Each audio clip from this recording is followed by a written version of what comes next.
Après des rencontres et des échanges avec l'armée française, le régime militaire issu d'un coup d'État au Niger a annoncé que les opérations de retrait des soldats tricolores débuteront mardi.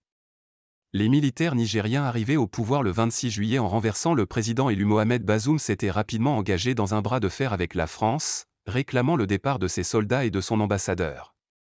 Une nouvelle page de l'histoire de la présence française se tourne en Afrique. Les opérations pour le retrait des soldats français présents au Niger commenceront mardi 10 octobre, sous escorte de l'armée nigérienne, a annoncé le régime militaire arrivé au pouvoir par un coup d'État, au moment où l'Algérie décide de surseoir à sa médiation censée trouver une sortie de crise. Les opérations pour le départ du premier convoi sous escorte de nos forces de défense et de sécurité débuteront dès demain, mardi 10 octobre, a indiqué lundi soir le régime militaire dans un communiqué lu à la télévision nationale, Télé Sahel. Le communiqué ne précise pas la destination de ce convoi. Le retrait des quelques 1400 soldats français du pays avait été exigé par les généraux nigériens rapidement après leur arrivée au pouvoir fin juillet. Et le président français, Emmanuel Macron, avait annoncé leur départ fin septembre. Après des rencontres et des échanges entre nos autorités et la partie française, un calendrier de retrait de leurs troupes a été déterminé d'un commun accord, précise le régime. Peu de voies pour quitter le Niger.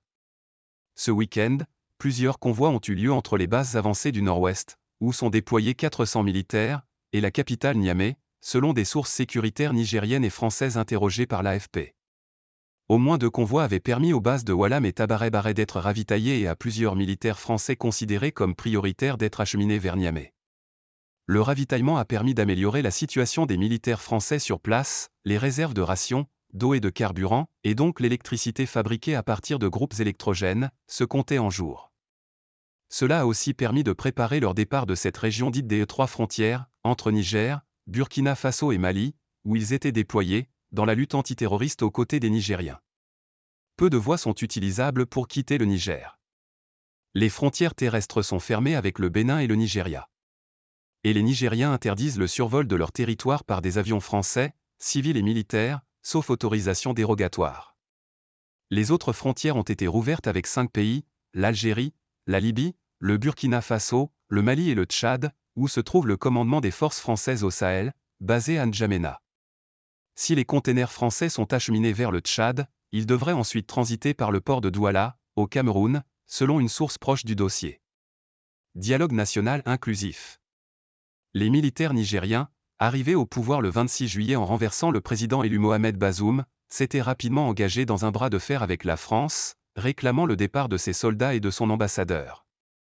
Fin septembre, Emmanuel Macron avait annoncé le départ de l'ambassadeur de France à Niamey, Sylvain Ité, rentré à Paris fin septembre.